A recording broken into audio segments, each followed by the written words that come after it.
Hello everyone, this is ANURADHA Sharma and you're watching my channel IELTS with ANURADHA. You will hear a phone conversation in which a woman talks to a public transport official about something she has lost.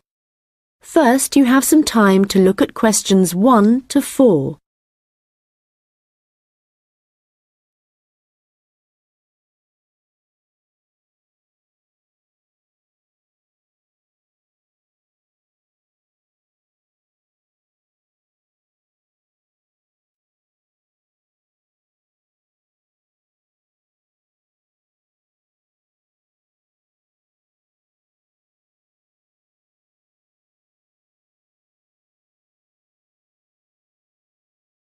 Hello, City Transport Lost Property. How can I help you? Oh, hello. Yes, I'm calling about a suitcase I lost yesterday. I don't suppose I'll get it back, but I thought I'd try. Well, some people do hand lost items in, so you might be lucky. Let's put the details into the computer. OK. Right, so let's start with a description of the suitcase. OK, well, it's small, and it's the type you can pull along on wheels. How about the colour? Yes, it's black, but not exactly plain black. It has some narrow stripes down it, sort of grey. Actually, no, they're white, now I think about it. OK, I'll just add that information. Now, were there any items inside it? Yes, I had a big bunch of keys in there. Luckily, my assistant manager has an identical set, so she's going out this morning to get some copies made. So, therefore, your office... That's right. My house keys were in my pocket, thank goodness. Anything else? There were a lot of documents, but they're saved on my laptop anyway, so they don't matter so much. But the thing I'm really worried about, I haven't even taken it out of the box yet, is a camera I just bought. That's really why I'm calling. I can't believe I've lost it already. I see. Well, let's hope we can find it for you. Was there anything else? I don't think so. Any credit cards? They were in my handbag, and I had my passport inside my jacket pocket. Before you hear the rest of the conversation, you will have some time to look at the questions 5 to 10.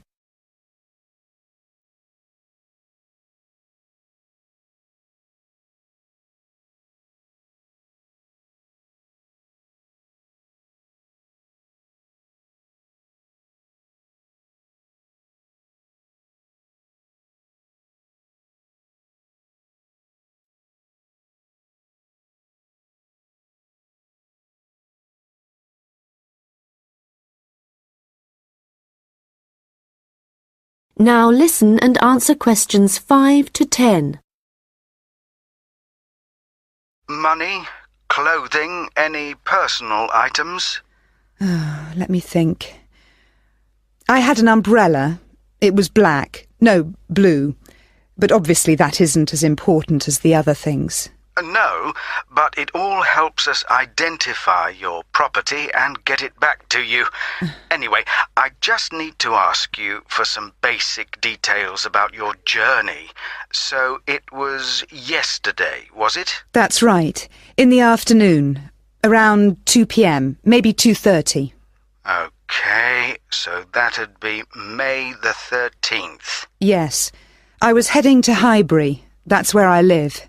All right, and you mentioned a passport, I think. So you were coming from the airport, I presume? Yes, and I was looking forward to getting home so much, and what with being tired and everything, I think that's why I just forgot about the case. And how were you travelling when you lost your property? What kind of transport were you using? I thought about getting the train, but that would have meant a bus journey as well, and I couldn't be bothered. So I decided to take a taxi eventually. That's where I must have left it. Well, that's good news in a way. It's more likely that a driver would have found it and handed it in. I hope so. Well, I need your personal details now. Can I have your full name, please? Yes, it's Lisa Docherty. I'll spell that for you. It's Docherty. Thank you. And next, if I could have your address, the best address to send you the property if we manage to locate it. Sure, it's number 15A, River Road. And that's Highbury, as I said. Thank you. Just a moment. There's just one final thing. That's your phone number. I guess my mobile would be best. Hang on. I can never remember my own number. OK, I've got it.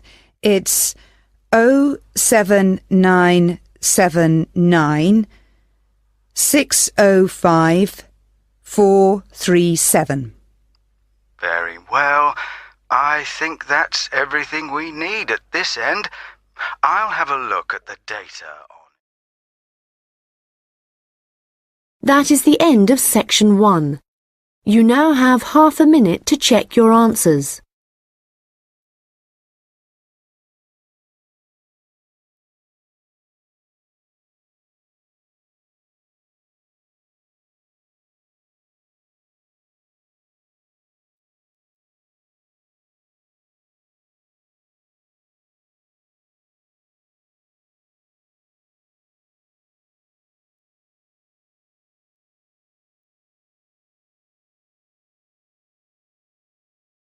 Now turn to section 2.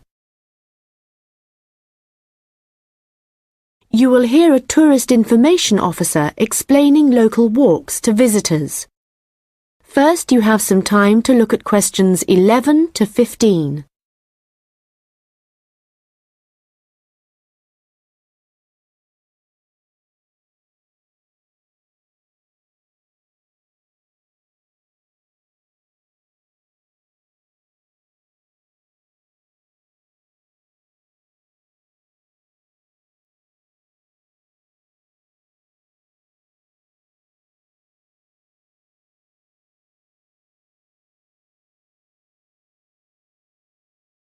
Welcome to everyone here.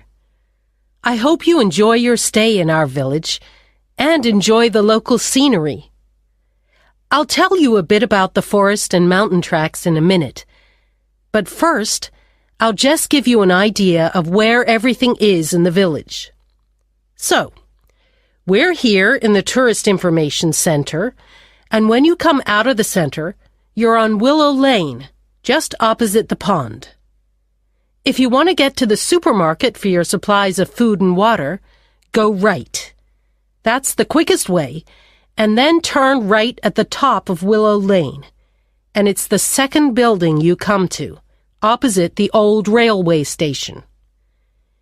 If you're planning on doing some serious climbing and you need some equipment, we do have an excellent climbing supplies store just 5 minutes walk away. Turn left once you're outside the Tourist Information Center. Take Willow Lane all the way up to Pine Street. You want to go left along here. Then keep walking and go up Mountain Road on your right until you come to the next turning on the left. Head down there and you'll come to the climbing supplies store. If you get to the small building that sells ski passes, you'll know you've gone too far. You also need to head to Pine Street for the museum. It's small, but well worth a visit if you're interested in the history of the village and the old gold mining industry. So, when you reach Pine Street from here, you'll see the old railway line on the other side of the road. Turn left into Pine Street and keep going until you come to Mountain Road. And just past here, the museum will be on your left, just behind the railway line. Don't worry about crossing over the tracks. The train stopped running through here in 1985. If you're planning on following one of the easier forest walks, you might like to hire a bicycle. To get to the hire shop, again, you need to head to Pine Street. On the left-hand side of Pine Street, you'll see the town hall. Go down the little road that you come to just before it, and you'll find the bike hire shop just behind the hall. They have a good range of bikes, so I'm sure you'll find something that suits your needs. Last but not least, if you're hungry after a long day's trek, I can recommend our local cafe. Again, when you leave the Tourist Information Center, turn right and follow Willow Lane until it joins Pine Street. And right opposite, on the far side of the railway tracks, is the cafe. Before you hear the rest of the conversation, you will have some time to look at the questions 16 to 20.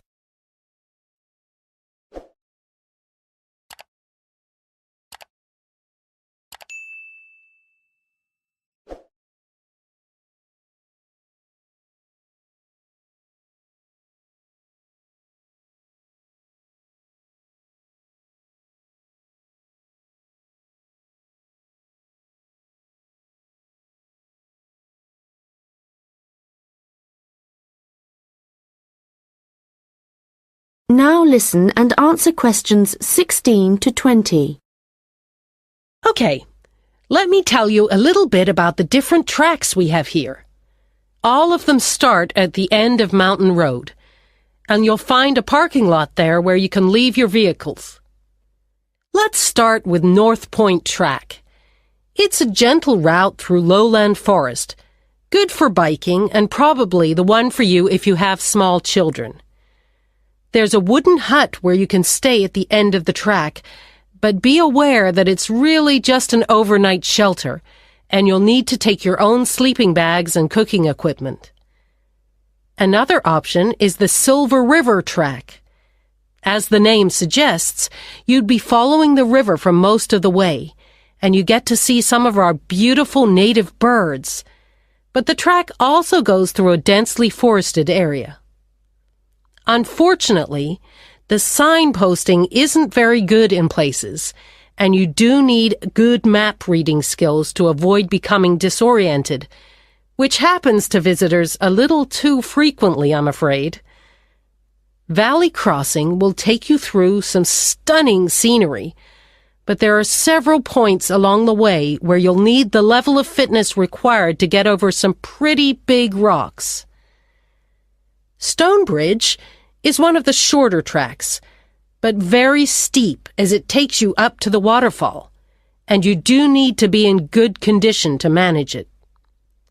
Lastly, the Henderson Ridge track will take you all the way to the summit of the mountain.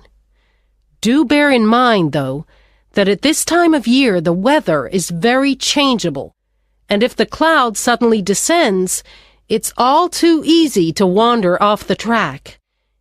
It's best to check with us for a weather report on the morning you think you want to go. On the way to the summit, there's a hotel which provides comfortable rooms and quality meals, so it's worth climbing all that. That is the end of section 2. You now have half a minute to check your answers.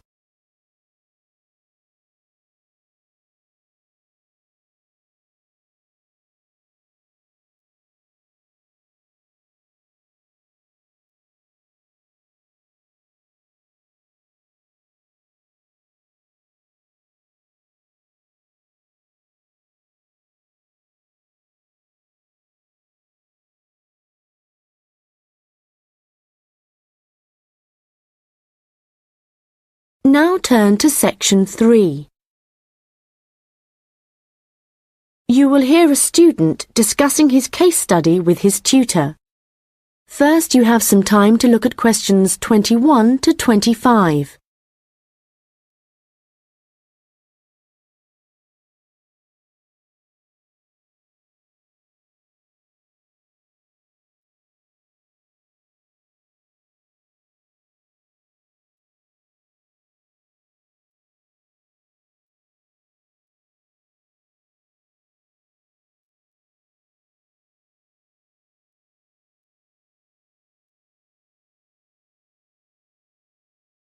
Well, James, I've had a look over your case study, and for a first draft, it looks promising.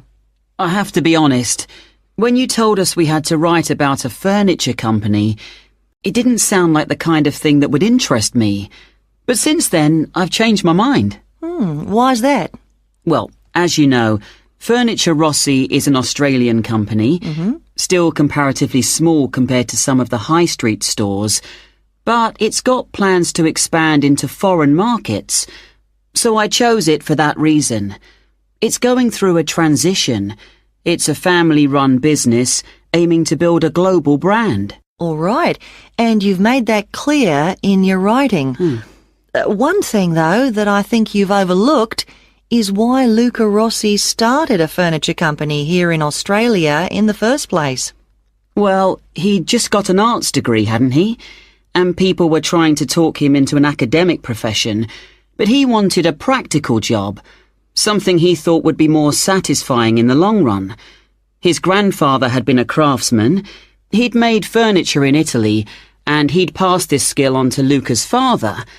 And, well, Luca thought he'd like to continue the tradition. Yes, that was the motivation behind his decision.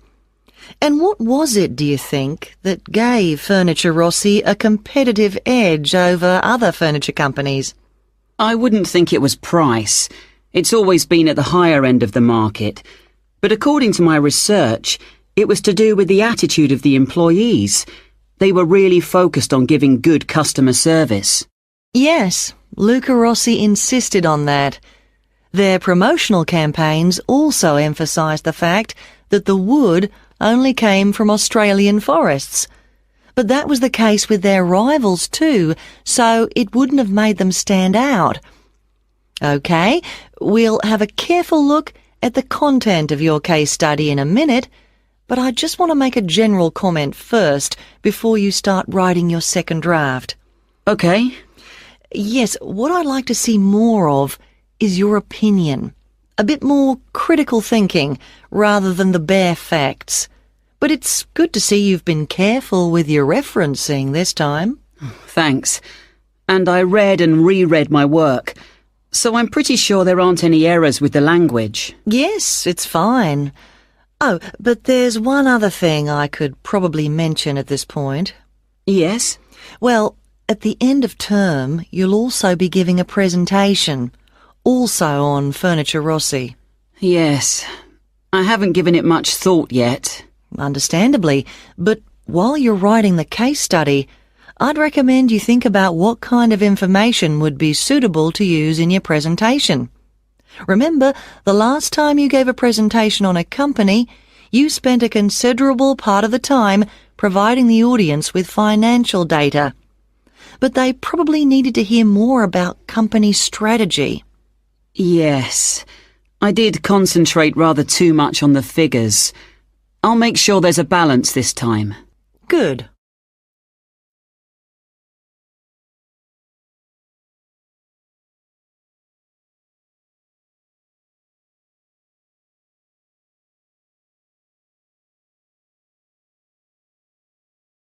Now listen and answer questions 26 to 30. OK, so let's just think about the content of your case study, the history of Furniture Rossi. I see here in paragraph 4, you're talking about how Luca Rossi raised the capital for his new business venture. And then you're talking about the customer base growing much wider. But what was it that prompted this growth? Well, that was to do with the quality of the furniture products that the company was selling. People loved that it was all handmade and would last. And because demand from customers kept growing? Well, then Rossi needed to take on more craftsmen, so they could make sure the orders were ready on time. And then he also had to set up 2 new warehouses to make distribution quicker. Yes, and from there, the company really grew. But think what happened next. They started looking at ways to increase their profits and called in a consultant.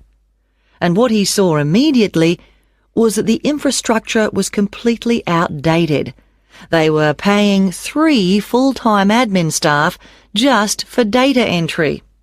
So he recommended they upgrade their software programs, and that, in turn, cut operational costs and just speeded everything up. I'm surprised they didn't get onto that earlier. But I suppose Luca Rossi was more interested in the design aspect, rather than the finance side of things. Yes, I imagine that's why he eventually turned the day-to-day running of the company over to his son. And in fact, it was the son, Marco, who persuaded his father to move on from traditional television advertising and go online instead. I guess that's the best way to reach people. It can be, but initially customers actually complained. Why? Well, some users found it hard to navigate their way around the website, so they were getting frustrated and giving up. So then the company called in a professional to improve it. Oh, I see. He must have done a good job. They've had a continuous 3-year rise in revenue, so things must be going well. Indeed. And what of the future? Well, I probably need to talk about this a bit more in the concluding paragraphs, don't I? Consumers are already aware of the quality of the furniture, that's for sure. But I think the company is aiming to publicise their values. The fact that they have respect for beauty, durability and functionality and the environment. A lot of companies are already... That is the end of section 3. You now have half a minute to check your answers.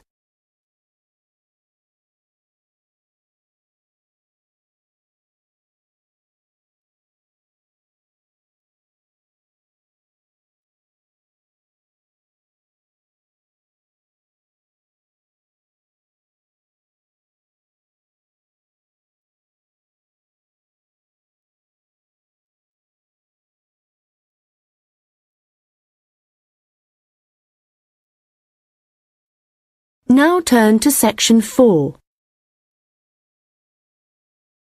You will hear a lecture about rock art. First, you have some time to look at questions 31 to 40.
Now listen carefully and answer questions 31 to 40.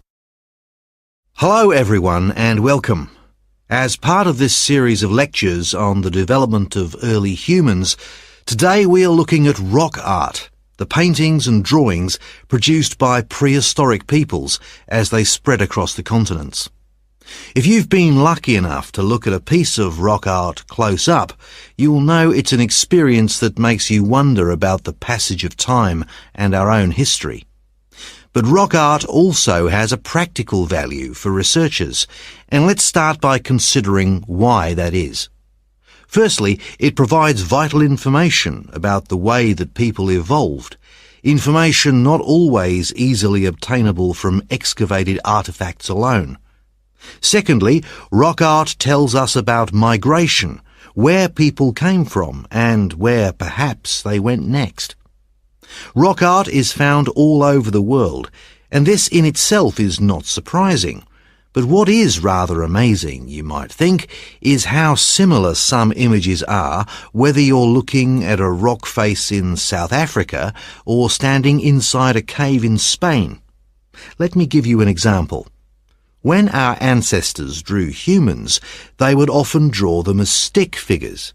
But if they drew a face, then the eyes were almost always very prominent, very open and wide. And of course, animals are very common in rock art.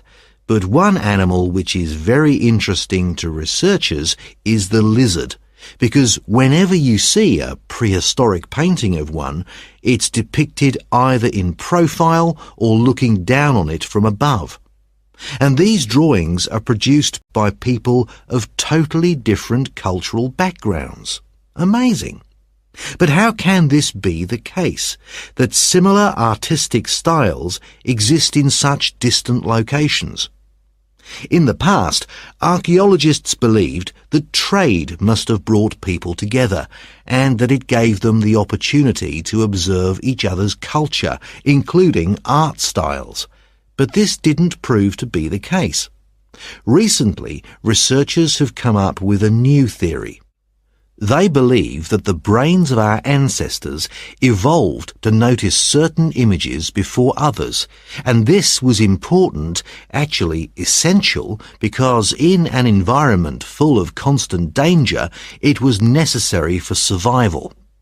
So the need to quickly recognize things that could be helpful or harmful could have had a great influence on rock art and explain why some images are more common across cultures than others. Later on, there would have been other reasons why communities produced art, certainly for spiritual and social purposes, and no doubt for political ones too, as different tribes looked for allies and struggled against their enemies. Well, as I said before, you can find rock art all over the world, but I'd like to focus now on the rock art of the Aboriginal people of Australia. The images that survive in this part of the world span at least 20,000 years. In fact, the Aborigines were still practicing this art form in the late 18th century when the Europeans began to arrive, and certain images point to the contact between them. For example, the Aborigines began to draw ships which they would have seen along the coast. It's hard for us to imagine what they must have thought when these first began to appear. Another image that is evidence of European arrival is that of horses, an animal that would have been very alien to the Australian landscape. It isn't actually known how many sites there are across Australia where rock art can be found, but unfortunately we do know that much of the art is being lost to us. Erosion, of course, is one of the key reasons for its destruction, but human activity is also increasingly responsible. Since the 1960s, industry alone has destroyed around an estimated 10,000 pieces of art. At this rate, in 50 years, half of all Australian rock art could have disappeared for good. Vandalism is sadly another factor, and although most people, I believe, would wish to preserve this art, I'm afraid that tourism is another reason why the art is disappearing. In some cases, the art is damaged when people...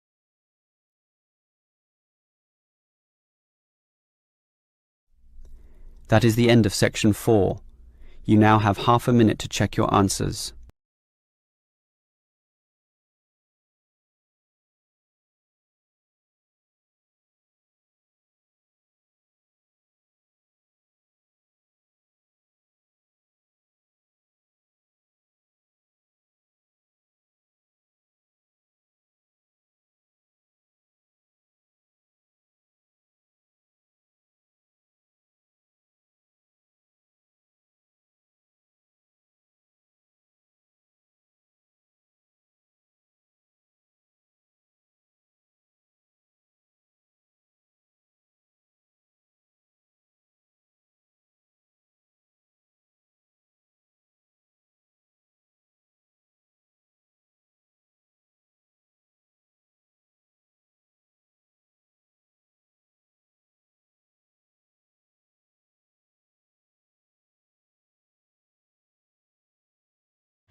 Thank you for watching and stay tuned for more videos.